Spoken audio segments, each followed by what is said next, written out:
So Jesus says to his followers, he says, if you want to become one of my disciples, you have to deny yourself and follow me. And if you want to save your life, you got to lose it. Because if you lose your life for my sake, then you will save it. Sounds kind of religious to me. And it sounds like maybe that sounds good, but how does that work when you leave here and just go about your business? But I keep thinking of those words. If you want to be my disciple, and I'd like to be a disciple. You know, I'm proud to be a, quote, follower of Jesus, as imperfect as I am and you are. And he says, if you ever think about saving your life, well, then you're going to lose it. But if you're willing to lose your life, then you can save it. And so I thought about Monday evening at the hair salon. I mean, there's not quite as many like hair salons as mattress places, but they're all over the place. And this hair salon is an ordinary building with ordinary employees cutting the hair of ordinary people like me. Now, each one of you has a place to work, or has had. You go to work, you try to make a living to pay your bills. I go to work, this is my job. We have bills to pay, a furnace to make sure it works, and employees. Well, anyway, this hair salon, every 2 or 3 months, they close down for part of a day, and they dedicate the time to giving free haircuts to the clients and the staff of St. Coletta's. And the people at the salon, they donate their time. So last Monday evening, I walk in there, and you see these so-called disabled adults. I sometimes wonder exactly who's disabled and who's not.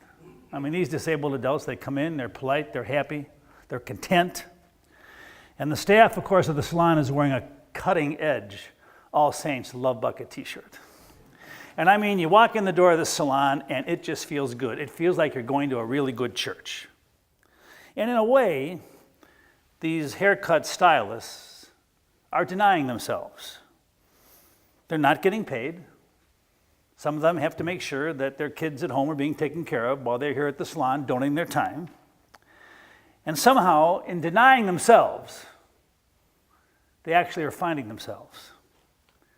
Because the people that are doing this realize that their work tonight is sacred. They realize that the job they have has purpose. And to me, that's what religion is all about.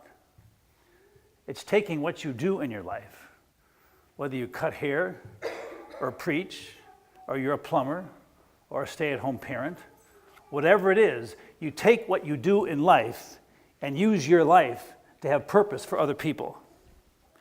So somehow on that day, they deny themselves a paycheck, but they find their purpose and their meaning, and they realize that what they do is a sacred calling. You know, I think to myself, I can be a pretty selfish dude most of the time. Because in order to survive, you know what it's like, to pay your bills, take care of your family, do what you got to do, we got to be a little bit selfish. We got to do what we got to do to make ends meet. But you know the feeling as well as I do.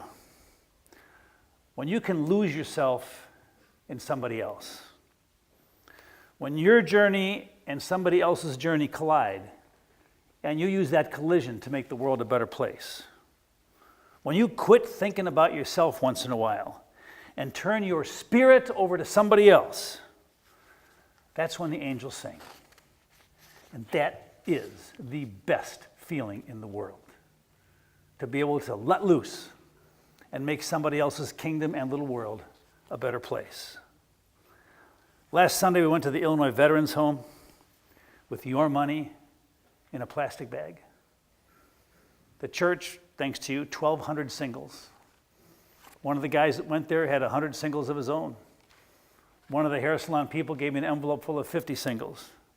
1,350 single dollar bills. We threw money around like we were printing it. And at the end of the day, there was not a single dollar bill left. 75 veterans, a lot of them sitting there with their families. There's this young lady that works there named Rachel, and you know she's not getting a lot of money, and she works for the state, so she may not even be getting paid. And she walked around taking care of those veterans like they were their own dad. She knew every employee, every veteran's person who got there to be with them, everybody's name. And at the end, one of the veterans comes up and he's wheeling himself back and he has his lap full of dollar bills. He said, I got to find the bank. Where's the bank? Where's the bank? And I said, it's closed. He said, I got $51 here. Where's the bank? And then he said, are you guys coming back next month? And I said, you're full of money and we're broke. It's going to be a little while, but we'll be back, I promise. It was so inspiring to be in an atmosphere where you could totally lose yourself on behalf of somebody else. Because you know when that happens, you're not late for something. You're not scrambling to be at the next place. Your schedule, my schedule is put on the back burner. You're not worried about how much money you do have or don't have. You're not Lutheran or Catholic or Jewish or Presbyterian or black or white or gay or straight. You just are who you are. And to me, that's what Jesus does. He brings people together, just as I am, as the song says. It's kind of like last night. And one of the members said, Don, if you don't mention the spaghetti dinner in your sermon, I'll give you $1,000. Well, I said, that ain't going to work. Because last night, the men's club, people like you and me, we came together. And we know that it's more than the money about the spaghetti dinner. It's because you take that money and you use it for our church to make a difference in somebody to Jesus. Don't try to save yourself. Rather, lose yourself in the journey of somebody else. Because somehow in losing ourselves, we begin to find ourselves. So everybody's gone. It's late at night, and the church smells like a pizza factory. And I go to get the coffee ready. Someone accused me of reheating the coffee from last night. That was cruel. No, I made a fresh pot of coffee because I knew this morning by 7:30 you'd be complaining about how strong it is. And that's just the way life is. And I looked at the love bucket, and I saw the names by the love bucket. Chris and Jeremy and family. One kid, one husband, one person at a time. Chris is my kid's age. I remember them being in a kids' choir. I remember confirming her. I remember watching her play soccer for Stagg High School.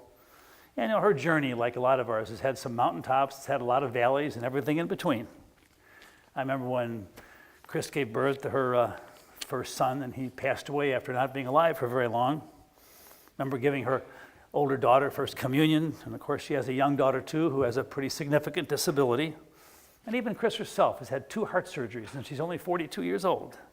She lives in Indiana, and every once in a while I call her, and I realize that it's because of her loving and supportive parents, and maybe even a church like ours, that she's upbeat and she's positive and she looks ahead. And I know that when it comes to money and stuff, that Chris and Jeremy don't have a lot. But when it comes to knowing people who lose themselves and deny themselves on behalf of others, that Chris and her family are incredibly blessed.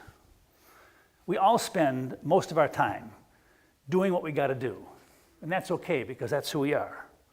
But when we take the risk once in a while of losing ourselves in the journey of somebody else, that is when we truly find our way as God's children. Amen. If you're able to, please rise for the creed. It's on page 105.